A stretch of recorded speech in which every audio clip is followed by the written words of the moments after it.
I think it should be borne in mind that the construction industry is one of those industries which has a very high turnover but exceptionally low margins. They're looking at margins in single-digit figures, often in the region of 2 to 3%.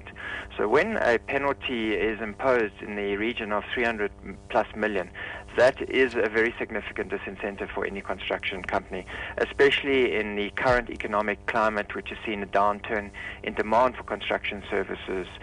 So I'm certainly persuaded that the construction industry would think twice before engaging in similar conduct. What about hiring people who engage in these kinds of practices? So the company may have suffered some sanctions, but what about those within the company, the employees who hid, vast amount of collusion, vast amount of corruption from us, who created an illusion of competition in this industry? Are there jail terms for them? Is there any action that the companies or the government can take against these individuals rather than the companies?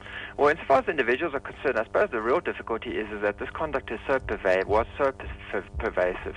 It started taking place in the 90s, and therefore one has to balance the institutional knowledge that those individuals have in relation to the industry and the real value that they can bring on the one hand, versus the urge to penalize them on the other. And I think Minister Patel, interestingly, in the media statement yesterday, acknowledged that in fact, from his perspective, they were now engaging in a forward-looking exercise. And I think his key concern is obviously one of employment. And in the absence of having the right people in the right place with the right skills from a civil engineer, from an engineering perspective, obviously South Africa will lack the capacity to engage in meaningful infrastructure projects. So it's a balancing act. And I suspect that certainly from Patel's perspective, and I think also from the Commission's perspective, they prefer to engage in a forward-looking exercise rather than try and single out particular individuals.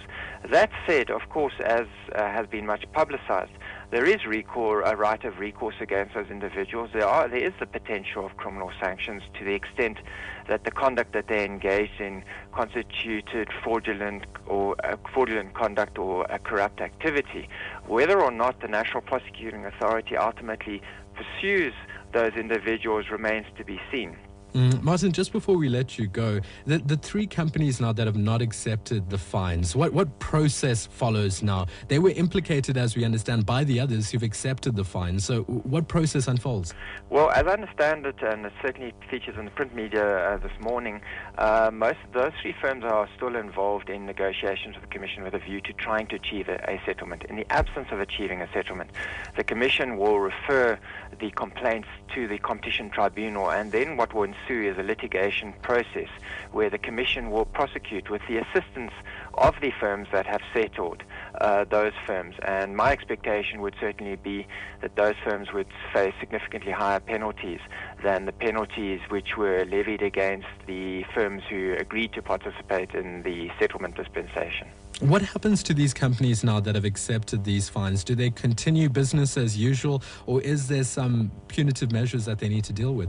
Well, I suppose the first punitive measure that most of them have to deal with is the fact that they have to pay a substantial penalty, which most of them don't have in the form of cash reserves. So their focus will be on trying to engage in business, trying to gather sufficient funds to pay the amounts that they have to repay, and otherwise my expectation would be it's business as usual, other than it has to be said that those companies have all had to engage in extensive compliance training and compliance programs. The Commission is going to be reviewing whether or not they're participating in those training programs, and so that's another activity which they certainly have to engage in. We'll leave it there with Martin Versfeld, a partner and competition practice expert at Webber Wentzel. Thanks so much for your time there, talking to us about the Competition Commission further investigating and prosecuting three construction firms who did not accept fines for bid rigging.